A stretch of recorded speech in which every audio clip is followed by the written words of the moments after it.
வாழ்க வளமுடன். நல்லதை நினைப்போம், நல்லதை நடக்கட்டும்.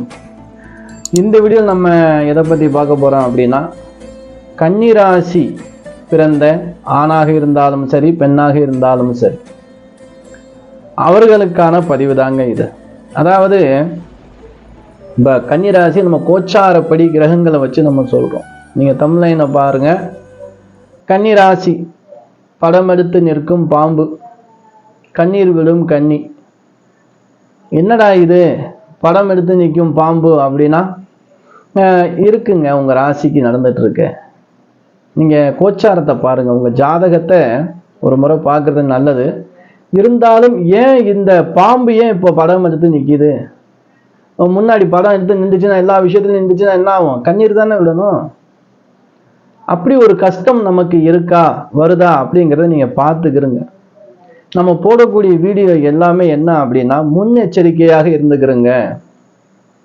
யாரையும் பயமுறுத்துறதுக்கோ பயமுறுத்தி வீடியோ போடுறது பெரிய விஷயமே கிடையாது. நம்ம சொல்லக்கூடியதில் 100க்கு ஒரு 99% உண்மைதாங்க. ஏன் அப்படின்னா, மக்கள் நம்ம மேலே ஒரு நம்பிக்கை வரணும். எல்லார் மாதிரி நம்ம அப்படி இப்படின்னா சொல்றது இல்லை. என்ன இருக்கு, என்ன நடக்க போகுது, இந்த விஷயத்துல கொஞ்சம் கவனமா இருந்துக்கிறங்க. நல்ல விஷயத்த சொல்றதுல எவ்விதமான தவறும் கிடையாதுங்க. சரி, கன்னிராசி அன்பர்களுக்கு சனி பகவான் பயிற்சி வந்துச்சுங்க. அற்புதமா இருக்கு. சனி பகவான் 6ஆம் இடத்துல அற்புதமாக இருக்கார். அப்ப 6ஆம் இடத்துல அவர் இருக்கிறதுனால அவர் என்ன செய்வார்? அவருடைய ஸ்தானத்தை மட்டும்தான் அவர் செய்வார். இப்போ குரு பயிற்சி வந்துச்சு கன்னிராசி. என்ன சொன்னாங்க? குரு பகவான் உங்களுக்கு 8ஆம் இடத்தில், அதாவது 7, 8, 9, 9ஆம் இடத்திலே குரு, நல்ல குரு தாங்க. ராகு கேது பயிற்சி வந்துச்சு. உங்களுக்கு பரிகாரம் செய்ய வேண்டிய ராசி.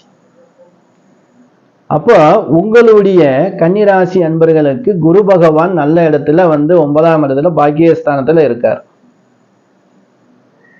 சனி பகவான் 6ஆம் இடத்துல இருக்கார். இந்த பாக்கியஸ்தானத்துல இருக்கக்கூடிய குரு பகவான் கன்னிராசிக்கு நன்மை செய்வாரா அப்படின்னா கண்டிப்பா இல்லை. என்னடா 9ல குரு நல்லதானே செய்யணும்? கன்னிராசிக்கும் மிதுன ராசிக்கும் அந்த அதிபதி புத பகவானுக்கு பாதகாபதியே குரு பகவான் தான். குரு பகவான் உங்களுடைய ராசிக்கு இல்ல ஜாதகத்தில் உங்களுடைய லக்கணத்துக்கோ சுபராக ஒரு இடத்தில் அமர்ந்து விட்டால் சுபத்தன்மையை கொடுக்க மாட்டார். நீங்க பார்த்திருப்பீங்க, மிதுன ராசி மிதுன லக்கணம், கன்னி ராசி கன்னி லக்கணத்துல பிறந்தவங்களுக்கு குரு நீச்சமாயி, குரு 3, 6, 8ல இருந்து இல்ல வக்ரமாயி அவங்கெல்லாம் சிறப்பா இருப்பாங்க. ஏன் அப்படின்னா, குரு பகவான் உங்களுடைய ராசி லக்கணத்திற்கு, அதாவது ராசினா கன்னிராசி, மிதுன ராசி, அதே மாதிரி லக்கணமா இருந்தாலும் எடுத்துக்கலாம். ஆனா நம்ம ராசிக்கு தான் நம்ம பார்க்கிறோம். சரி, குரு பகவான் இப்பொழுது 9ஆம் இடத்துல பாக்கியஸ்தானத்துல இருக்கார். உங்க சொந்தத்துக்குள்ள ரொம்ப ரொம்ப கவனமா இருங்க. உங்களுடைய இரத்த உறவுக்குள்ள தாய் வழியா இருந்தாலும் சரி, தந்தை வழியாக இருந்தாலும் சரி, தம்பியோடைய வழியா இருந்தாலும் சரி, அண்ணனுடைய வழியா இருந்தாலும் சரி, அவங்க சகோதரி, இப்படி நீங்க உங்களுடைய இரத்த சம்பந்தப்பட்டதுக்குள்ள கொஞ்சம் நீங்க நிதானமாக பொறுமையாகத்தான் டிராவல் பண்ணணும். ஏன்னா இது இந்த குடும்பத்துக்குள்ள ஒரு குழப்பத்தை உருவாக்கும். சொந்தத்துக்குள்ள சிறு சிறு பகை உணர்வை ஏற்படுத்தும். நீனா நானா போட்டி வர்றதுக்கும் வாய்ப்பு இருக்கு. பூர்வீக சொத்து பிரச்சனையை உருவாக்குறதுக்கும் வாய்ப்பு இருக்கு. கோர்ட்ல கேஸ் போறாங்க இல்லையா, என்னுடைய அப்பாவுடைய சொத்து என் அண்ணன் வச்சிருக்கான், தங்கச்சி, இப்படிலாம் கேஸ் பண்ணலாம். இதெல்லாம் இந்த நேரங்கள்ல நடக்கும். இதெல்லாம் வராம நீங்க பாத்துக்கிட்டே அப்படின்னா அடுத்து உங்களுக்கு வரும்போது குரு 10ல வரும்போது நல்லதான் செய்வார். ஏன்னா 10ல குரு விசேஷம் இல்லைதான், ஆனா உங்களுக்கு விசேஷம். கன்னிராசி அன்பர்களை பொறுத்த வரைக்கும் குரு பகவானுடைய வழிபாடு வேணும். என்னமா இருந்தாலும் குரு பாதகாபதியா இருந்தாலும் சொல்லுவாங்க இல்லையா, சொந்தக்காரன் காலில் விழுந்துட சண்டைக்காரன் காலில் விழுந்துடலாம் அப்படின்னு. அப்ப யார் உங்களை அடிக்க வர்றாங்களோ அவங்க காலில் போய் விழுந்துருங்க, சரணடைஞ்சிருங்க. கண்டிப்பாக குரு பகவான் அப்படித்தான் அவர்கிட்ட நம்ம நன்மையை வாங்கிட முடியும். சரி, உங்களுக்கு சனி பகவான் 6ஆம் இடத்துல இருக்கார். மிக அற்புதமான இடம் 6ஆம் இடங்கிறது. எவ்வளவு பிரச்சனை எதிரிகள் இருந்தாலும் ஓட விட்டுருவீங்க, எவ்வளவு நோய் வந்தாலும் தாக்காது. இந்த 6ஆம் இடத்துல வெற்றி காணக்கூடிய இடம். அது உங்களுக்கு பகவான் சனி பகவான் கொடுக்கிறார். ஆனா எங்கெங்க உங்களுக்கு படம் எடுத்து நிக்கிற பாம்பு நிக்குது அப்படின்னா, உங்களுடைய ராசியிலேயே கேது பகவானும், 7ஆம் இடத்துல மீன ராசியில ராகு பகவானும் என்ன செய்யறாங்க, உங்களுடைய அந்த காரியம் நீங்க செல்லக்கூடிய வழியில் படம் எடுத்து 2 நாகம் நிற்கிறது. லக்கணத்திலே கேது, அதாவது ராசியிலே கேது, கன்னியில 7ஆம் இடத்துல ராகு. அப்ப என்ன செய்யும், இப்ப நீங்க ஒரு காரியத்துக்காக போகணும், ஒரு 10 நிமிஷத்துக்குள்ள உங்களுக்கு அந்த காரியத்துக்கு போனா தான் நீங்க ஜெயிக்க முடியும். அப்படின்னா நீங்க போகும் வழியிலே பாம்பு படம் எடுத்து நின்றால் என்ன ஆகும், ஒரு பயம் வந்துடும் இல்லையா? அப்ப பயத்தால கண்ணீர் வந்துடும், கஷ்டம் வந்துடும், கஷ்டம் வந்தாலே கண்ணீர் வந்துடும். இதுக்குத்தான் என்ன அப்படி போட்டேன் அப்படின்னா, தமிழ்ல படம் எடுத்து நிற்கும் பாம்பு, கண்ணீர் விடும் கண்ணி. அதுக்காக பயப்படுறதுக்காக இல்லை, விழிப்புணர்வு. அப்போ உங்களுடைய பாதையை இப்ப நீங்க பார்த்தீங்க அப்படின்னா, கன்னிராசி அன்பர்களுக்கு திருமண வாழ்க்கை பாதிக்கப்படும். ரொம்ப பேர் ரொம்ப ரொம்ப கவனமா இருக்கணும். உங்களுடைய வாழ்க்கையில் நீங்க ஆணாக இருந்தாலும் சரி, பெண்ணாக இருந்தாலும் சரி. புதுசா கல்யாணம் ஆயிருக்குதா, இந்த கல்யாணம் ஆகி ரொம்ப நாள் ஆச்சா, ரொம்ப வருஷம் ஆச்சா, ஏன் பேரம் பேத்தி எடுத்தவங்களுக்கு கூட சண்டை வர்றதுக்கு வாய்ப்பு இருக்கு. இது 7ஆம் இடத்துல விஷத்தை கக்கி கொண்டு இருக்கக்கூடிய தருணம். அப்ப நீங்க என்ன பண்ணும், பார்ட்னர் நட்பு விஷயத்திலையும் சரி, தொழிலையும் சரி, வண்டி வாகனங்கள் வாங்குறீங்களா, எது சிறு சிறு விரயங்கள் வரும்.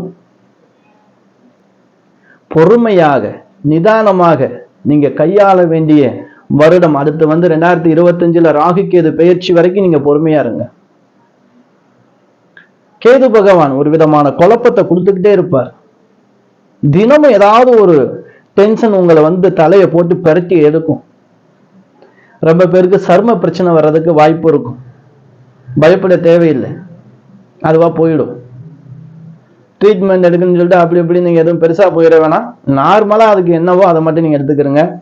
அப்படி உங்களுக்கு சர்ம பிரச்சனை ஏதாவது வந்துச்சு அப்படின்னா மருத்துவரை முதல்ல போய் ஆலோசனை பண்ணிக்கிறங்க. அதுக்கப்புறம் முடிஞ்ச அந்த வேப்பிலை அரைச்சு ஒரு முறை குளிச்சு அப்படின்னா அது நிவர்த்தி ஆயிடும்.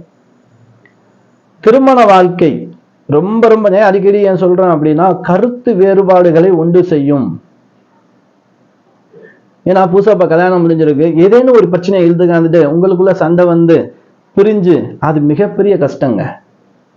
அது வராம நீங்க பாத்துக்கிறேன்னு. ஏன்னா ஒரு கல்யாணங்கிறது எதுக்கு பண்றோம், 1000 காலத்து பயிருந்தா நம்ம தலைமுறை 7-8 தலைமுறைகளாக அது நல்லா இருக்கணும் அப்படிங்கிறதுக்காக வாழ்த்தி நம்ம செய்யக்கூடிய அந்த திருமண நிகழ்ச்சியெல்லாம் இப்பெல்லாம் பார்த்தீங்கன்னா கல்யாணம் முடிஞ்சு அடுத்த நாளே எங்கேயோ கோர்ட்ல கேஸ் அப்படின்னு வந்துட்டு இருக்கு. பொறுமை. நம்ம என்னதான் பொருத்தங்கள் ஜாதகங்கள் இருந்தாலும் இல்லாட்டாலும் மன பொருத்தம், விட்டு கொடுத்து போகக்கூடிய மனப்பான்மையை நம்ம எப்போ உருவாக்கிக்கிற நினைக்கிறோமோ, இப்ப கணவன் உங்களை பேசிட்டாரு அப்படின்னா கணவர் தானே விடு, ஒரு நாள் மனைவி உங்களை பேசினாலும் நம்ம மனைவி தானே விடு, இப்படி அனுசரிச்சு போகக்கூடிய தன்மை. கோபத்தை கண்ட்ரோல் பண்ணிக்கிறங்க. ஆனா விடாது, படம் எடுக்கும். இங்கே படம் எடுத்தாலும் மகிழி வாசிக்கிறதுக்கு நான் சொல்லக்கூடிய வழிமுறையை நீங்க தேர்ந்தெடுத்துக்கிறங்க. மகிழி வாசிச்சா படம் எடுத்தா பாம்போம் பம்மீரும்.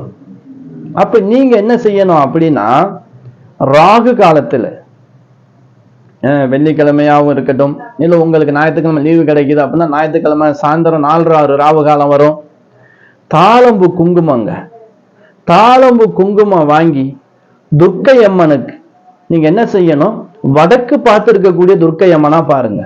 வடக்கு முகமா இருக்கும் துர்க்கை அம்மன், வடக்கு பார்த்து திசை பார்த்து இருக்கக்கூடிய அம்மனாக இருக்கும். எல்லா கோயிலையுமே கண்டிப்பாக இருக்கும். அந்த அம்மனுக்கு என்ன பண்ணுங்க, குங்கும அர்ச்சனை. யாரு உங்க கணவன் மனைவி உங்க 2 பேருக்கும் பண்ணிட்டு அது தினமும் இரவுலையாவது நெத்தியில இட்டுக்கிறங்க. நாங்க சாமி கும்பிட்ற வழக்கம் இல்லைன்னா, இப்ப கிறிஸ்டின் இஸ்லாமியர்கள்லாம் இருக்காங்க, அவங்கெல்லாம் அவங்கவுங்க வழிபாடுகளை செய்வாங்க. தாளம்பு செண்டு இருக்குங்க, தாளம்பு செண்டு யூஸ் பண்ணிக்கிறலாமே. தாளம்பு செண்டு வெளியில போறோம், லைட்டா கொஞ்சமாவது யூஸ் பண்ணிக்கிறங்க. கண்டிப்பாக ராகுக்கு ஏதாவது வரக்கூடிய பிரச்சனைகள் கண்டிப்பாக அது பெருசா வராம போயிடும். கண்டிப்பாக நம்ம சொல்லக்கூடிய சில எளிமையான ஒரு வழிமுறை தான், ஆனா மிகப்பெரிய பலம் கொடுக்கும். கன்னிராசி அன்பர்களுக்கு கண் கலங்கக்கூடிய நிகழ்வுகள். அதே மாதிரி நீங்க ஏதாவது பொருள் வச்சுன்னா கவனமா இருங்க.